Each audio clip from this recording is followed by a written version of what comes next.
I think he probably would if the offer was right, but I think the problem is that it's not a particularly good marketplace at the minute, particularly for and again I hate to say it, a mediocre Premier League football club when he's asking the amount of money that he's asking.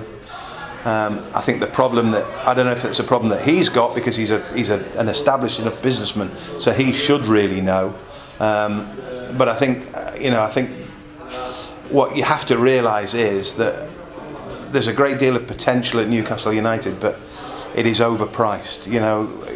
If you're looking at it in purely business terms, the amount of money that's being asked for it, I can't see it being sold anytime soon. I'm not, I don't believe that he doesn't want to sell it, although I do believe it is a cash cow for him. He's, while he's sat in the Premier League making money from the TV, making money from merchandising, etc., etc., he's on a good thing. But I still think that if the right offer came along, he would probably get rid. But I just can't see it happening anytime soon. I really can't. They probably spend more time than I do with Rafa these days. I'm not here on a day-to-day basis, and I don't see him on a week-to-week basis. But my feeling is that he, like me, once upon a time, has been bitten by the bug. I think he sees the potential. I think he loves the place. I think he likes the fact that he's loved here. And I think when you've been to Real Madrid and you've been to some of the clubs that he's been at on the continent, where there isn't that level of adulation, there isn't that level of love coming through from the rank and file. I think he likes it here. I think he's settled here. He's in England. His family are in England. And I think he desperately wants to make a success of it. I think there have been managers over the years who've just been happy being manager of Newcastle United. There've been others who desperately wanted to bring these fans the trophy that they so richly deserved, and I think he's one of them. But the problem is, and it's that old adage, if you stand still, you get left. And Newcastle stood still for too long, 9, 10, 11, 12 years ago. And now those top 6 are away.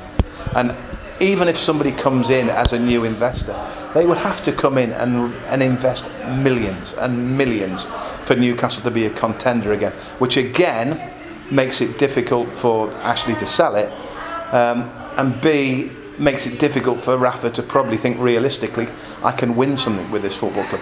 That said, I still think he's an honourable man. I think he's a decent man, and I think while he feels that he can still operate with some level of autonomy, money or no money, I think he'll stay. As it stands, and I hope I'm not sort of counting my chickens, but I think I've seen enough, although I haven't seen huge amounts, but I've spoken to people. I get the distinct feeling that Cardiff City and Huddersfield Town could well be down by January, February time. So you're fighting over one place. And I think with the problem that Rafa Benitez has got, and I've said this for probably about a year now, is in many ways, and this sounds terrible, that he's his own worst enemy, because he's the perfect manager for Ashley.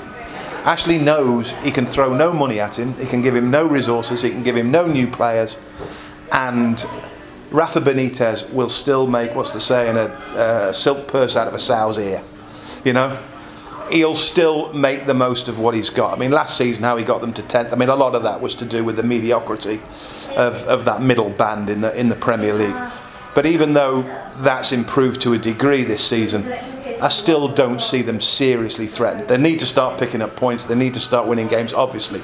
But you're right to point out that they were given as bad a start, and as are we surprised with the start that they've made? No. With the exception of Cardiff City away, they've probably done just about everything that we thought they would do. Yes, you would have wanted them to have been a little bit more aggressive and a little bit more attack-minded, maybe against Chelsea at home, or against Arsenal. But other than that, we've pretty much done what we thought we would do. Now, believe it or not, to get a point at Palace is a decent point. I know they probably could have and should have lost the game, but that's a good point, Crystal Palace, because the Palaces and the Wolves and even the West Hams are not easy games anymore. So I see them surviving, but I don't see it being great for the rest of the season.